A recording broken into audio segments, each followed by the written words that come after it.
ఎమర్జెన్సీకి 50 ఏళ్లు పూర్తి కావడంతో ఏర్పాటు చేసిన కార్యక్రమంలో విదేశాంగ మంత్రి జయశంకర్ మాట్లాడుతున్నారు. ఇప్పుడు ఆ లైవ్ చూద్దాం. जाना है कि कोई और नहीं मिला तो कहीं स्टूडेंट हॉस्टल में चलो कुछ 1-2 दिन बिता दिए। तो हॉस्टल में लोग आते थे जाते थे, उस समय हम ज़्यादा पूछते भी नहीं थे कि कौन है, पर उस समय वो माहौल बना कि किसी ने अगर कहा कि भाई 2 दिन के लिए अपने कमरे में रख लो तो हम रख लेते, क्योंकि हमें पता था कि ये कहीं ना कहीं कुछ कर रहे हैं ये लोग, इनका हेल्प करो, ज़्यादा प्रश्न नहीं पूछो और उनको अपने रास्ते में आगे बढ़ने चाहिए। तो ये मैं आपको इसीलिए कुछ डिटेल में बता रहा हूँ, क्योंकि जो राजनीति में भी नहीं थे, जो सामान्य लोग थे, जो कोई स्टूडेंट था, कोई प्रोफेशनल था, कोई, सबके लिए सबके जीवन में उस समय इमरजेंसी का कुछ न कुछ प्रभाव हुआ। अब सबसे ज़्यादा इम्पैक्ट तो हमारे प्रेस वालों पे हुआ, और जिस समय इमरजेंसी डिक्लेयर हुआ ये भी रात को हुआ। अब देखिए ये कोई कोइंसिडेंस नहीं है कि ये सब चीज़ रात को होती। अब उस समय ये न्यूज़पेपर्स के बिजली सप्लाई सबको काट दिया गया ताकि अगले दिन न्यूज़पेपर की प्रिंटिंग ना हो, और बहुत न्यूज़पेपर्स काफ़ी लोगों ने विरोध तो किया, कुछ लोगों ने एडिटोरियल पेज खाली छोड़, क्योंकि सेंसरशिप तुरंत लागू हुआ और बहुत डिटेल में बताया गया कि आप क्या लिख सकते हैं क्या नहीं लिख सकते। और उसमें भी प्रेस, जैसे स्टूडेंट्स अपने लेवल पे करते थे, प्रेस वाले भी अपने लेवल पे तरीका ढूंढते थे कि किसी न किसी तरीके से देश को सूचना मिले। मैं कहूँगा एक किस्म से देश में एक रेजिस्टेंस था इमरजेंसी के खिलाफ, और ये बहुत तरीके से रेजिस्टेंस था। कुछ लोगों ने ओपनली विरोध किया, कुछ लोगों ने अपने तरीके से, और इसमें भी कुछ हमारे बहुत जान पहचान के थे, जैसे KR मलकानी जो मदरलैंड के एडिटर थे, ऑर्गेनाइजर के एडिटर भी थे पहले, वो हमारे बहुत, मेरे पिताजी के बहुत क्लोज फ्रेंड थे।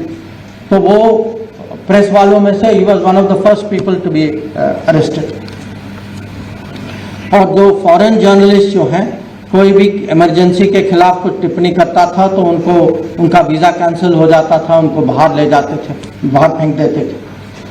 और कल्चर के क्षेत्र में भी सचदेवा जी ने किशोर कुमार के बारे में कहा। आपको पता है कारण ये कहा गया, उस समय उनको बताया गया कि वो यूथ कांग्रेस के फंक्शन में आके गाना गाए और उन्होंने मना किया। उसके कारण उनका गाना कभी रेडियो में बजता नहीं था, और उस समय और कुछ साधन नहीं थे, या टीवी भी बहुत कम ही चलता था। तो आप सोच लीजिए, रेडियो हमारे लिए मेन एंटरटेनमेंट था, और मेन एंटरटेनमेंट में आपने किसी को निकाल दिया बिल्कुल। तो आप सोचिए उस समय का टोटल एनवायरनमेंट, टोटल माहौल, मैसेजिंग उस समय कैसा था। ये फिल्म में भी हो कि एक बहुत मशहूर फिल्म थी, गुलजार की फिल्म थी आंधी, उसके पता नहीं कितने लोगों ने देखा होगा, उसके बहुत अच्छे गाने भी हैं आंधी।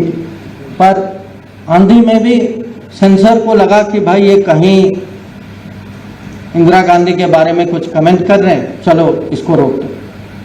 तो जब तक फिल्म में कट नहीं होगा और जब तक वो चेंज नहीं होगा तब तक ये फिल्म को रिलीज नहीं करें।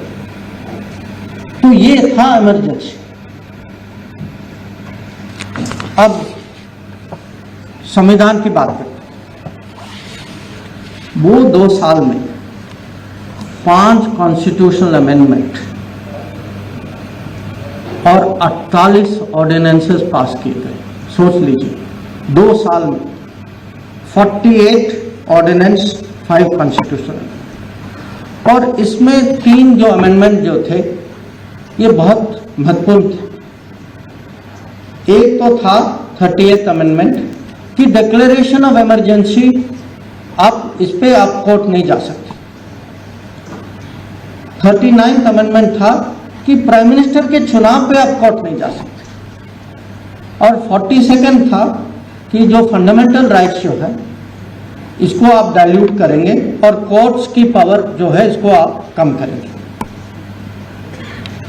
और मैं कहूँगा जब अब पता नहीं आप लोगों ने वो जो प्रदर्शन जो बाहर है उसमें आप आने के पहले कुछ समय तो देखा होगा, उसमें से एक बहुत मशहूर केस है वहाँ जिसका जिक्र है वहाँ बाहर, कि ये केस है एडीएम जबलपुर वर्सेस शिवकांत शुक्ला, जहां अटॉर्नी जनरल कहते हैं कि अगर आपकी जान भी जाए इमरजेंसी में, आप कोर्ट में आपको कोई राहत, कोर्ट आपको राहत नहीं दे सकता। ये थी इमरजेंसी। तो जो कॉन्स्टिट्यूशन पे जो असॉल्ट हुआ, जो इंस्टीट्यूशंस पे जो असॉल्ट हुआ, इसके परिणाम जो है सालों तक रहे और चुनाव के बाद रिकवरी करना। और आज हमें इसीलिए जब हम बात करते हैं कि संविधान की हत्या हुई, जब आप प्राइम मिनिस्टर का इलेक्शन, जब आप इमरजेंसी का डिक्लेरेशन, जब आप कहते हैं कि आपके फंडामेंटल राइट्स, जब आपके जीने का हक जो है वो संविधान के बाहर है, वो है संविधान की हत्या।